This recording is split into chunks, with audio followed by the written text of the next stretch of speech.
Estoy emocionado de estar aquí. Ver esta roca caliza, blanca, rodeada de esta corona de bronce,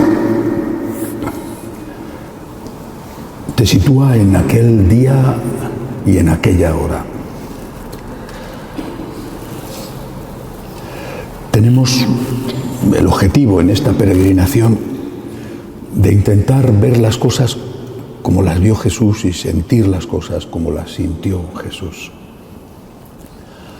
No solo lo que ocurrió, sino cómo lo vivió el protagonista o los protagonistas. Los dioses romanos o griegos eran dioses falsos, eran dioses de mármol. Las mitologías siempre los presentaban invencibles, ajenos al dolor humano e incluso caprichosos y provocando ese dolor. Los hombres les tenían miedo y tenían que satisfacer su, a veces, deseo de sangre. Aquí cerca estamos en Getsemaní, pasa delante de nosotros el torrente Cedrón, pero se une con el torrente del Valle de la Gehenna, donde en la época en que tuvo Israel un rey que adoraba los ídolos de lo que hoy es el Líbano, entonces Fenicia, se sacrificaban niños a Moloc. Esos eran los dioses, indiferentes, caprichosos, sanguinarios. No era así el Dios de Israel, era el Dios misericordioso. Pero a la vez, en su infinito poder, el Dios creador estaba lejos.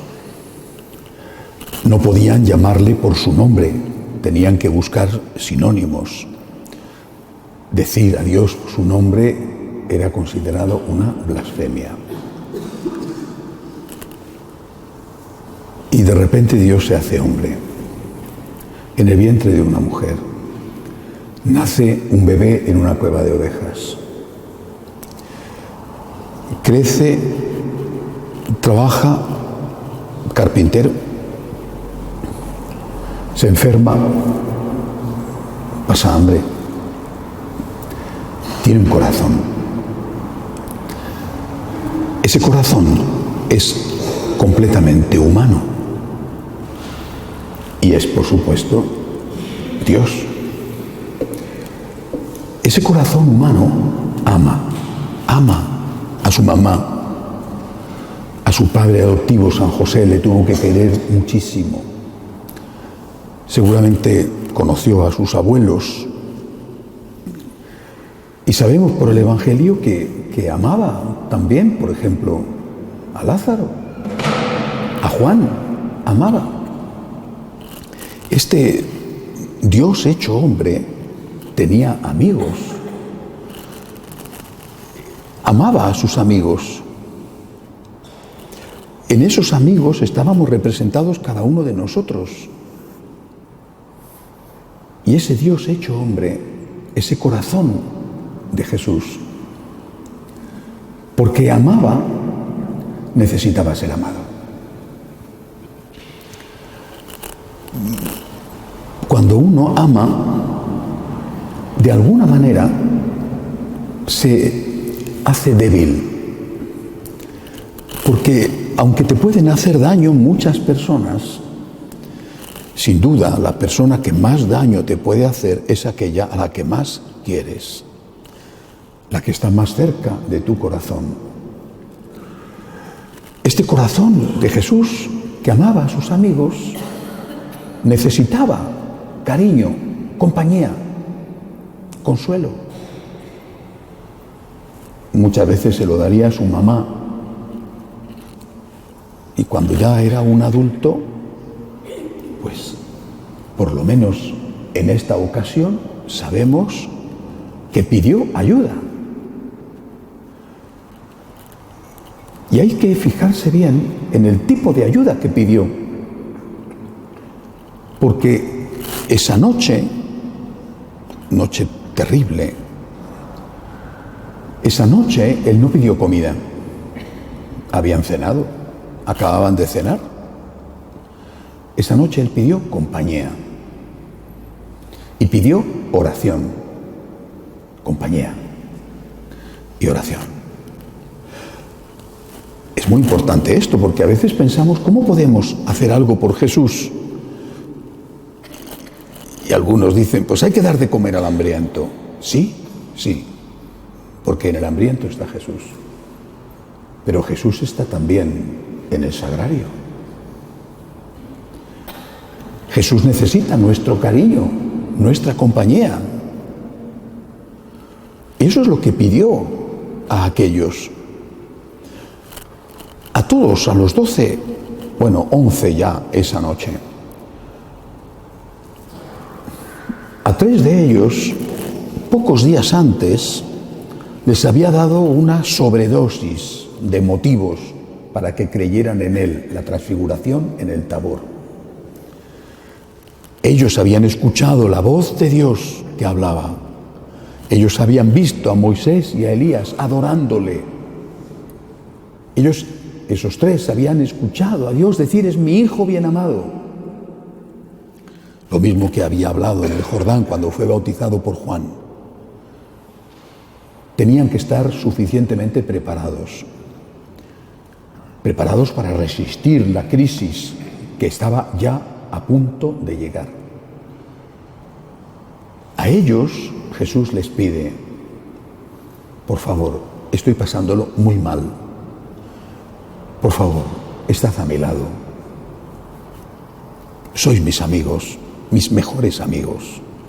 A los que más quiero, por favor, estad a mi lado. Acompañadme rezando. Debía de ser muy tarde y a lo mejor la cena pues había sido copiosa y ya sabemos que se utilizó vino, como ocurría en las cenas judías normalmente, sobre todo en la Pascua. Así que debían de estar entre la digestión de la cena y los efluvios del vino muertos de sueño. Lo dice el Evangelio. Tenían sueño. Jesús les había pedido, os suplico, os necesito, ayudadme. Y ellos se quedaron dormidos. Seguramente que podemos encontrar excusas para esta situación de los apóstoles, ¿verdad? Repito, una cena abundante, regada por vino de la tierra, la hora nocturna, quién sabe, cansancio. Pero Jesús les necesitaba, en ese momento les necesitaba. ¿Qué sintió el corazón de Jesús? No podemos entrar en el misterio del corazón de Jesús si no tenemos siempre en cuenta que es Dios. Un corazón humano, pero también Dios. Es decir, Dios conoce todo, nuestro pasado, nuestro presente, nuestro futuro. Él sabía que aquellos se iban a dormir y a pesar de todo le pidió ayuda. Y él sabía que le iban a traicionar y a pesar de todo les había elegido. Porque él sabía que después se iban a arrepentir, iban a llorar lágrimas como Pedro en Galicanto, en la casa de Caifás. Él sabía que después iban a dar la vida por él con distintos tipos de martirio. Él lo sabía. Pero en aquel momento lo que él sentía era tristeza. Lo dice el Evangelio. Mi alma está triste hasta la muerte. Tristeza. Pesar. Por supuesto que en primer lugar sentía tristeza y pesar por lo que le venía encima. Meditaremos después sobre esto, pero también sentía tristeza y pesar porque aquellos, sus queridos hijos, estaban durmiendo. Y se lo reprocha por 3 veces, 2, la tercera les dice, ya está bien, da lo mismo, ya no. ¿No habéis podido velar conmigo ni siquiera una hora? Pobre Jesús, ¿verdad? Pobre Jesús. Pobre Jesús, que en esa noche solo tuvo un ángel que bajó a consolarle, porque los que tenían que consolarle estaban dormidos. Y tenían que consolarle con la compañía y con la oración. Estaban dormidos.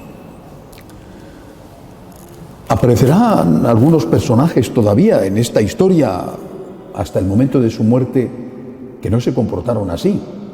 Uno obligado, Simón de Cirene, y otro, sorprendentemente, su defensor, San Dimas, el buen ladrón, el cual no debía nada a Jesús, no le debía nada.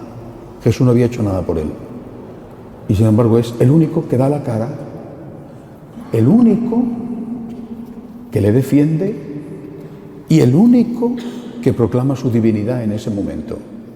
Los que habían estado en el Tabor, los que habían visto decenas de milagros, los que tenían motivos sobradísimos para creer en su divinidad, estaban en crisis, dormidos aquí y luego escondidos.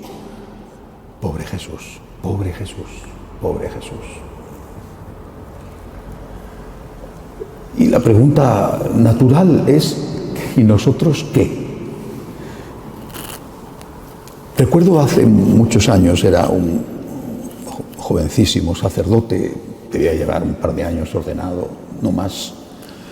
En la parroquia donde estaba, allí en mi barrio, un barrio obrero, en Vallecas, en Madrid, había empezado enseguida a hacer una misa muy temprana para los chicos que eran universitarios y que salían temprano a la universidad. Y a las 7 de la mañana les esperaba todos los días en la puerta lateral de la iglesia, porque el templo estaba cerrado, para hacerles pasar y celebrar misa con ellos, una misa rápida, que pudieran salir a clase. Bueno, era un buen grupo de universitarios. Nos reuníamos allí todos los días a celebrar misa antes de que ellos fueran a la universidad. Un día estaba esperando a que llegaran, siempre abría la puerta unos minutos antes, era invierno, hacía frío, frío de Madrid. No había amanecido todavía. Y un día vi que en la acera de enfrente había muchísima gente haciendo fila, muchísima gente, más de 100 personas, más de 100. Y quedé impresionado, ¿qué sucede? Bueno, después me enteré, aquel día abrían un comercio en la acera de enfrente que se dedicaba a la venta de perfumes, cosas de higiene para el cuerpo, jabones, bueno. Y ese día, el día de la inauguración, habían anunciado, yo no me había enterado, que los X primeros, no sé si durante toda la mañana o los primeros que entraran, tenían un regalo que debía de ser de nada, que sé, una pastilla de jabón, una cosa así, bueno. O un vale, algo de dinero. Entonces en España había pesetas, no euros. Bueno, un regalo que podías comprar con eso, un vale, lo que fuera. Y había más de 100 personas esperando, hacía frío, en la calle. No llovía esa mañana, pero estaba oscuro, la gente esperando para que te regalaran una pastilla de jabón. Yo pensé, ¿y para comulgar? ¿Y para comulgar? Y yo afortunadamente tenía este grupo de muchachos excelentes que venían, 5 o 6, bueno. Pero si yo dijera, a ver, todo el que venga a misa a las 7:30 de la mañana va a recibir un cheque de, entonces, ¿no? Eran pesetas, de 1000 pesetas, o eso era mucho dinero entonces, ¿no? Bueno, uy, madre mía, ¿no? Habría tenido que ir la policía todos los días a poner orden porque aquello hubiera sido apoteósico. Pobre Jesús, ¿no? Que vale menos que una pastilla de jabón. Esto es real. Pobre Jesús, pobre Jesús. Y luego llega el domingo. Claro, vamos a ver, el que no tiene fe, oye, el que no tiene fe, no tiene fe, ¿no? ¿Qué vas a reprocharle al que no tiene fe? Pues no va a misa el domingo, pues ¿cómo va a ir si no tiene fe? Y los que sí tienen fe, es que estoy tan ocupado, Padre, es que usted no sabe lo ocupadísimo que yo estoy. Ocupadísimo significa que te levantas tarde, que prácticamente te levantas para comer, porque te acostaste muy tarde, estuviste de fiesta, de juerga. Eso significa estar ocupadísimo el viernes por la noche o el sábado por la noche. Ocupadísimo. Pobre Jesús, ¿no? Pobre Jesús. ¿Y nosotros? ¿Cuántas veces he escuchado esta pregunta? Padre, ¿hasta qué hora puedo llegar a misa y cumplir el precepto? Y si llego y no he escuchado el Evangelio, ¿me vale? O a veces he vivido el sábado por la tarde, pero es fiesta. ¿Con una misa vale para dos cosas? Pobre Jesús, pobre Jesús, pobre Jesús. Y cuando los sacerdotes dicen, es lunes, no celebro misa, mi día de descanso, me quedo atónito, siento un estupor que me resulta increíble. Pobre Jesús. O llega la Pascua, han trabajado mucho en Semana Santa, que probablemente es verdad. La Semana Santa para los sacerdotes es intensa, sobre todo en determinados sitios. Entonces la Pascua, vacaciones. Pobre Jesús, pobre Jesús. Y tú mismo, ¿no? ¿Sabes que está en el sagrario? Quizá la iglesia de tu parroquia, por seguridad, por los motivos que sean, está cerrada, pero aunque sea, pásate por la puerta. No. O quédate un rato después de misa a adorarle, a darle gracias, o vete unos minutos antes. Cuando era un adolescente, un jovencito, antes de entrar en el seminario, el verano antes de entrar en el seminario, es una anécdota que seguramente algunos ya me habéis escuchado. Fue un verano muy importante para mí. Había terminado primero de ingeniero